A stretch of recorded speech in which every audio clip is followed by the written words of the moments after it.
Morning, friends. Have a lovely morning. So, I'm back with you, Dr. Seema, in this beautiful morning.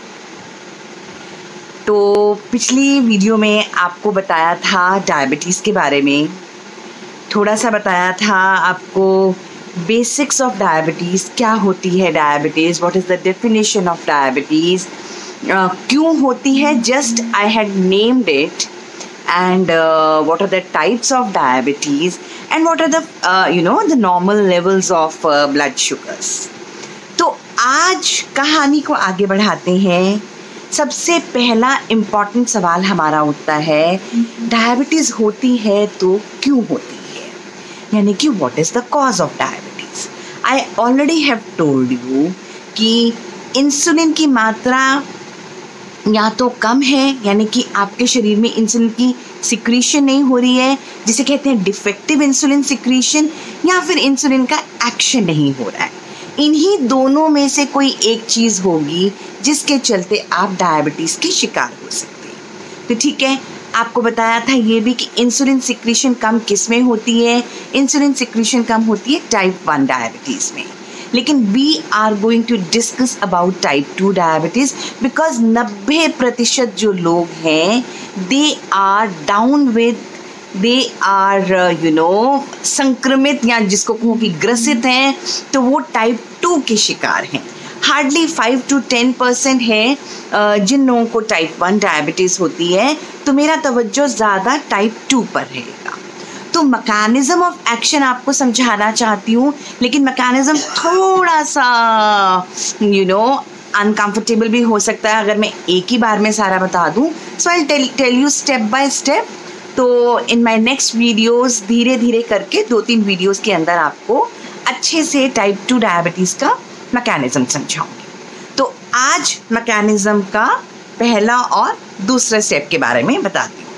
एक बात और करी थी मैंने आप लोगों से दोस्तों, प्री डायबिटीज़ की, जिसमें मैंने कहा था कि ये वो व्यक्ति है जो ना ही नॉर्मल है और ना ही इसको हम डायबिटीज़ में कैटेगराइज करेंगे.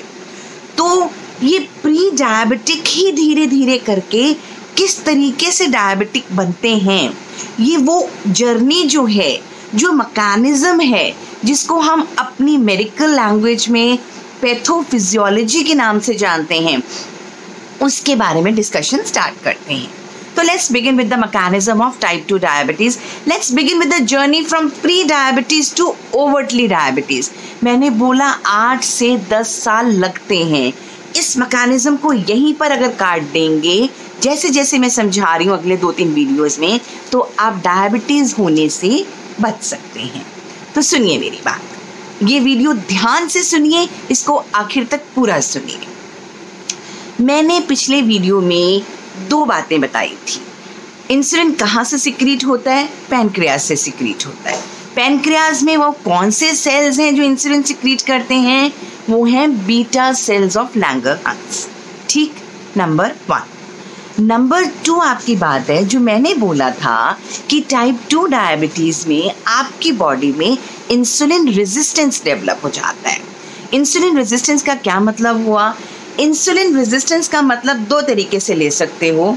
एक तो आपकी बॉडी इंसुलिन को पहचानती ही नहीं है, उसको पता ही नहीं ये क्या चीज़ है, तो इंसुलिन का काम होने नहीं देती, यानी कि there is a decrease in insulin action. दूसरी चीज़ है कि जैसे कि आपकी किसी फ्रेंड से लड़ाई हो गई या किसी रिश्तेदार से लड़ाई हो गई, वो कितना भी आपको बुलाए, आप उसकी बात सुनना नहीं चाहते. आपके मन में उसके लिए कुछ भी anything negative is there. So you are like kind of resisting. अपने दोस्त की आवाज़ से, अपने दोस्त से बात करने से आप रेजिस्ट कर रहे हैं, तो उसको भी हम इंसुलिन रेजिस्टेंस, यानी कि इंसुलिन आपको आवाज़ लगा रहा है, लेकिन आपका सेल उसको सुनने के लिए तैयार नहीं है. हो सकता है वो कोई बहुत अच्छी सलाह आपको देने आया हो आपका दोस्त. तो इसी तरीके से आप इंसुलिन को एक्ट नहीं करने दे रहे. बॉडी इंसुलिन बना रही है, बीटा सेल इंसुलिन बना रहे हैं, लेकिन हम उसकी सुनना नहीं चाह रहे. तो दैट बिकम्स इंसुलिन रेजिस्टेंस. अब ऐसी क्या लड़ाई होती है सेल्स की इंसुलिन के साथ कि बॉडी इंसुलिन रेजिस्टेंस बन जाती है? वो सारी बातें नेक्स्ट वीडियोस में डिस्कस करूंगी. अभी आपको सिर्फ ये बताऊंगी कि इंसुलिन रेजिस्टेंस शुरुआत जब होती है तो उसमें आपकी बॉडी में क्या चेंजेस आने शुरू हो जाते हैं। तो इसमें दो बातें आ गई, एक आ गई इंसुलिन रेजिस्टेंस, एक आ गया आपका बीटा सेल फंक्शन। तो अब होता क्या है, नॉर्मली क्या होता है, आपकी बॉडी में सेल्स हैं, सेल से टिश्यूज बनते हैं, टिश्यू से ऑर्गन बनता है। तो बेसिक स्ट्रक्चर क्या हुआ, सेल। तो वो जो सेल है उसको भी तो एनर्जी चाहिए। तो मैंने पहले भी बताया है कि सेल को एनर्जी कहाँ से मिलेगी, सेल को एनर्जी ग्लूकोज से मिलेगी। Glucose is the richest source of energy, it is the ubiquitous source of energy, यानी कि वो ऐसा सोर्स जो हर जगह पर अवेलेबल है। तो ग्लूकोज कहाँ से आता है, कार्बोहाइड्रेट के मेटाबॉलिज्म से आता है। बात यहाँ तक समझ आई, चलिए बहुत अच्छा। अब क्या हुआ कि आपकी बॉडी में ग्लूकोज तो बहुत बड़ा है, ग्लूकोज कार्बोहाइड्रेट के मेटाबॉलिज्म से आ रहा है, आप खा रहे हैं, कुछ भी हो रही है। तो जब आपकी बॉडी में ग्लूकोज है, और इंसुलिन का काम क्या होता है, इंसुलिन का यही काम है कि आपकी बॉडी में, आपके ब्लड में ग्लूकोज लेवल्स को नॉर्मल रखना। तो अब क्या हुआ, अब ये हुआ कि सेल्स को ग्लूकोज नहीं मिल पा रहा क्योंकि सेल्स इंसुलिन से ग्लूकोज ले नहीं रहे। अब हो क्या रहा है, एक ये सेल है, सपोजिंग ये एक सेल है, इसके यहाँ पे ग्लूकोज ट्रांसपोर्टर रिसेप्टर है, यहाँ पर आकर ग्लूकोज लग गया ब्लड के अंदर से, यानी कि आपके ब्लड में से आपके ब्लड फ्लो से यहाँ पर आकर ग्लूकोज सेल पर लग गया, और इधर ऑपोजिट साइड पे इंसुलिन रिसेप्टर है। अब ये इंसुलिन आपको धक्का दे रहा है कि दरवाज़ा खोल, लेकिन आपके सेल के अंदर वो कोई मैकेनिज्म जो होना चाहिए नॉर्मली वो हो ही नहीं रहा। क्योंकि वो मैकेनिज्म नहीं हो रहा, क्योंकि सेल दरवाज़ा नहीं खोल रहा, इसीलिए ग्लूकोज आपके सेल्स के अंदर आ नहीं पा रहे। यानी कि मतलब ये है कि अगर आपके ब्लड में ग्लूकोज की मात्रा आ जाती है, ज़्यादा आ जाती है, या आपने कुछ भी खाना खाया, आपकी शुगर लेवल्स आई, तो आपका ब्रेन आपके पैनक्रियास को सिग्नल देता है कि प्लीज़ सिक्रीट इंसुलिन। अब इंसुलिन तो सिक्रीट कर दिया बेचारे बीटा सेल ने, लेकिन आपकी बॉडी उसको पहचान नहीं रही, या आपकी बॉडी को उससे कुछ नाराज़गी है, आप इंसुलिन रेजिस्टेंस में आ गए हैं, आप इंसुलिन को रेजिस्ट कर रहे हैं, आप उसकी बात मानना नहीं चाह रहे हैं। तो क्या होगा, आपके सेल के अंदर ग्लूकोज नहीं जाएगा। इंसुलिन यही तो करता है, आपकी सारी बॉडी सेल्स में ग्लूकोज डाल देता है so that you get energy from the glucose, और उसके बाद आपके ब्लड के अंदर ग्लूकोज की मात्रा कम हो जाती है, यानी कि आपके शुगर के लेवल्स कम हो जाते हैं। तो इस तरीके से आप नॉन डायबिटिक रहते हैं, आप एक हेल्दी इंडिविजुअल रहते हैं। अब क्या हुआ, आप इंसुलिन की बात ही नहीं मान रहे, आप इंसुलिन की बात मान नहीं रहे, तो आपके सेल्स ग्लूकोज ले नहीं पा रहे। अब आपके सेल्स में तो ग्लूकोज हो गया कम, यानी कि सेल्स को तो एनर्जी मिल नहीं रही, लेकिन आपके ब्लड स्ट्रीम में ग्लूकोज हो गया ज़्यादा। ठीक है, तो इससे क्या होगा, आपकी ब्लड शुगर लेवल्स बढ़ने लगेगी, लेकिन ये इनिशियली नहीं बढ़ेगी। क्यों ये इनिशियली नहीं बढ़ेगी, मैंने क्या बोला, प्री डायबिटिक से डायबिटिक होने में 8 से 10 साल लगते हैं। तो इनिशियली एकदम से आपकी कि ग्लूकोज के लेवल्स ब्लड में नहीं बढ़ेंगे। क्यों नहीं बढ़ेंगे, उसका एक मैकेनिज्म है।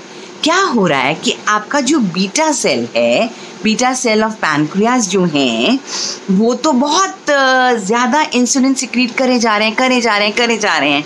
अब क्या हुआ, वो जो एक रिश्तेदार आपके घर में, इंसुलिन नामक रिश्तेदार आपके घर में घुसना चाहता है, आप उसके लिए दरवाज़ा नहीं खोल रहे हैं, तो वो क्या करता है, आसपास के पड़ोसियों को बुलाता है, प्लीज़ आओ, इससे मेरी दोस्ती करवाओ, इसको मेरे साथ मिलवाओ ताकि मैं अंदर जा सकूं।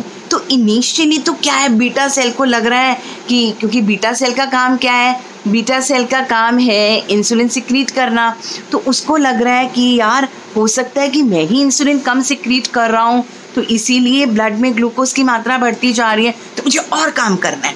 बीटा सेल बहुत हेल्दी है, तो बीटा सेल इंसुलिन सिक्रीट करे जा रहा है।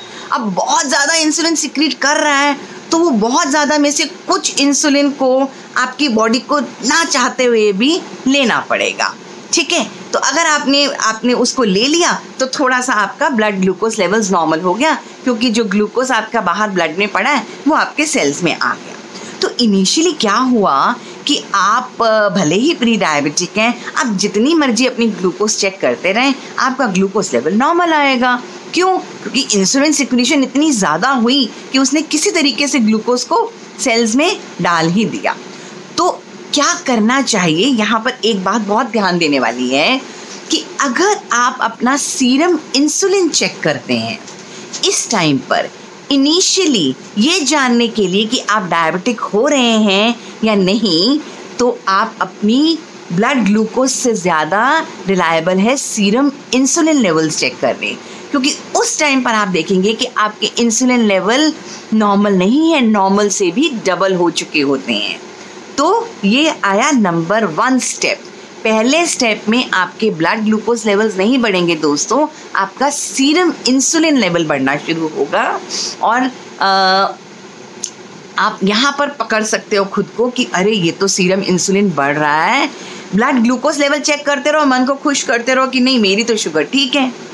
बात समझ में आई दोस्तों? तो सीरम इंसुलिन को पकड़ेंगे तो आपको एग्जैक्ट पिक्चर दिखेगी कि यार ये तो मेरी बॉडी में लोचा हो रहा है, something is actually going wrong in my body. So the first foremost thing is serum insulin. अब क्या हुआ? अब ये हुआ कि धीरे धीरे करके, अरे जिससे भी जितना काम कराओगे वो धीरे धीरे परेशान हो जाएगा, थक जाएगा, काम करना बंद हो जाएगा या वो मर जाएगा, इतना काम कर रहा है। तो बीटा सेल क्या होगा? अभी तो बहुत हेल्दी था बेचारा, निकाले जा रहा था इंसुलिन, एक सिंसियरली काम कर रहा था कि नहीं मेरी जिम्मेवारी है, ब्लड में ग्लूकोज लेवल बढ़ रहा है तो मुझे हो सकता है इंसुलिन में मेरी कमी है, तो वो बेचारा और इंसुलिन निकालने जा रहा था। पर धीरे धीरे उसका भी बल्ब फ्यूज होना शुरू हो जाएगा, वो भी मरना शुरू हो जाएगा, वो भी बीमार होना शुरू हो जाएगा, तो उसका एक्शन कम हो जाएगा। अब क्या हुआ? अब बीटा सेल का काम कम हो गया। बीटा सेल का काम कम हो गया तो यानी कि जो नॉर्मल से ज़्यादा इंसुलिन सिक्रीट हो रही थी, जो धक्के से काम करवा रही थी, अब वो कम हो गई। अब इंसुलिन के लेवल्स कम हो गए। अब क्या होगा? अब ये होगा कि इंसुलिन के लेवल्स तो कम हो गए, अब आपके ब्लड ग्लूकोज लेवल्स चढ़ने शुरू हो जाएंगे। ये सिचुएशन आई जब आपको पता चलता है मैं तो तो अब क्या हुआ? अब आपके ब्लड ग्लूकोज लेवल्स बढ़ने शुरू हो गए, सीरम इंसुलिन गिरना शुरू हो गया। अब आपको पता चला कि मैं तो डायबिटिक हो गया या मैं तो डायबिटिक हो गई। तो ये सिचुएशन आती है, लेकिन इस सिचुएशन को आने में भी काफ़ी टाइम लगता है। This is 1 step rising from pre diabetic to diabetic. चलिए, अभी फिर भी इतना नुकसान नहीं हुआ, इधर भी अगर आप ध्यान दे लेंगे तो आप बच सकते हैं। पहली जगह कहाँ ध्यान देना था? जब सीरम इंसुलिन बढ़ना शुरू हुआ। दूसरी जगह कहाँ ध्यान देना है? जब ब्लड ग्लूकोज लेवल शुरू हो गए बढ़ने, यानी कि आप दूसरी सीढ़ी पर आ गए। अभी भी आगे रास्ता है बहुत जहां आप अपने आप को बचा सकते हैं। अब यहाँ पर ब्लड ग्लूकोज लेवल बढ़ना शुरू हुआ, अब धीरे धीरे ग्लूकोज लेवल्स और मैकेनिज्म से भी बढ़ेगा। कैसे बढ़ेगा? सुनिए। अब आपकी बॉडी में है मसल्स, आपके मसल्स को चाहिए एनर्जी। अब चलते हैं, अब दौड़ते हैं, अब जो भी करते हैं, बिना एनर्जी के तो नहीं कर सकते ना। तो एनर्जी कहाँ से? ग्लूकोज से। अब ग्लूकोज तो सेल में आ ही नहीं रहा, इंसुलिन रेजिस्टेंस के चलते ग्लूकोज सेल में आ ही नहीं रहा, तो आपका मसल्स जो बड़ा चंक है बॉडी का, they are not getting the glucose. तो वो वाला सारा ग्लूकोज कहाँ आ गया? खून में आ गया। तो क्या हुआ? आपका ब्लड ग्लूकोज लेवल्स बढ़ गए। तो अब क्या होता है कि एक तो आपके मसल्स में नहीं, आपको फटीग बनी रहेगी, आपको थकावट बनी रहेगी, आपकी बॉडी में ऑस्मोटिक चेंजेस शुरू हो जाएंगी, क्योंकि आपके ब्लड में ग्लूकोज लेवल ज़्यादा बढ़ गया। ऑस्मोटिक चेंजेस के चलते क्या होगा? आपको ज़्यादा प्यास लगेगी, आपका ज़्यादा यूरिन पास होगा, है ना, और ये सारी चीज़ें शुरू हो जाएंगी। पॉलीडिप्सिया, पॉलीयूरिया, ये सब शुरू हो जाएगा। अब आया इसका इफ़ेक्ट आपके लिवर पर क्या हुआ? देखिए, किसी भी सेल में ग्लूकोज नहीं मिल पा रहा सेल को, तो वो सेल कमज़ोर तो पड़ेगा ना। अगर मैं आपको खाने को ना दूं तो आप ऑब्वियसली कमज़ोर तो पड़ेंगे, आप वो एक्टिविटी भी नहीं कर पाएंगे जो आप करते हैं। तो इसी तरीके से लिवर के सेल्स को भी अब ग्लूकोज नहीं मिल रहा, जैसे बाकी सेल्स को नहीं मिल रहा। और लिवर सबसे इम्पॉर्टेंट आपका ऑर्गन है जो आपके खून में शुगर की मात्रा या ग्लूकोज की मात्रा या शक्कर की मात्रा को नॉर्मलाइज करके रखता है।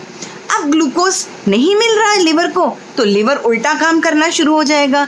लिवर को तो पता नहीं है कि बाहर उसके सराउंडिंग में ब्लड में बहुत ग्लूकोज पड़ा है। वो क्या शुरू कर देगा, लिवर का काम होता था ग्लाइकोलाइसिस करना, यानी कि ग्लूकोज को तोड़ना और बाकी बॉडी में उसको छोड़ देता था ताकि बॉडी के सेल्स वो एनर्जी ले लें। अब वो ग्लाइकोलाइसिस बंद कर देगा, वो ग्लूकोज को तोड़ना बंद कर देगा, तो लिवर में ग्लूकोज और बनाना शुरू कर दिया इस तरीके से। अब क्या करेगा, अब ग्लाइकोजन के स्टोर्स होते थे जो आपकी बॉडी में, जो लिवर में पड़े होते थे, जब आपकी बॉडी स्टार्व करती थी या जब आपको किसी ग्लूकोज की ज़रूरत होती तो ग्लूकोज उसको निकाल के देता था। अब वो उसको भी निकाल के देना बंद कर रहा है, ठीक है, क्योंकि उसके पास ग्लूकोज नहीं है। अब वो और एक नया काम क्या शुरू करेगा कि दैट स्टार्ट्स ग्लूकोनियोजेनेसिस, यानी कि नया नया ग्लूकोज बनाना शुरू कर देगा आपका लिवर नॉन कार्बोहाइड्रेट सोर्सेज से। यानी कि एक तरफ तो आप जो खाना खा रहे हैं उससे शुगर लेवल आपका बढ़ रहा है, क्योंकि आप इंसुलिन को पहचान नहीं पा रहे, आपकी बॉडी उस ग्लूकोज को अंदर ले नहीं पा रही सेल्स में। दूसरी तरफ क्या हो रहा है कि लिवर नया ग्लूकोज बनाना शुरू कर रहा है, जिसको हम कहते हैं ग्लूकोनियोजेनेसिस। तो उससे क्या होगा, अब आपकी शुगर की मात्रा और ज़्यादा बढ़नी शुरू हो जाएगी। बीटा सेल्स क्या कर रहे हैं, बीटा सेल्स से अब उतनी इंसुलिन नहीं बन पा रही, तो धीरे धीरे बीटा सेल्स डिस्ट्रॉय हो रहे हैं। जब तक आपको पता चलता है कि आप ओवरटली डायबिटिक हो गए हैं, from pre diabetic state to diabetic state, तब तक बहुत देर हो जाती है, ग्लूकोज की मात्रा बढ़नी शुरू हो जाती है, बीटा सेल का रिजर्व खत्म होना शुरू हो जाता है। 50 to 80% of the beta cells are destroyed by the time we come to the conclusion that we are having type 2 diabetes. तो आई थिंक आज के लिए इतना बहुत है। नेक्स्ट वीडियो में आगे का मैकेनिज्म बताएंगे। Thank you so much friends, thanks a lot.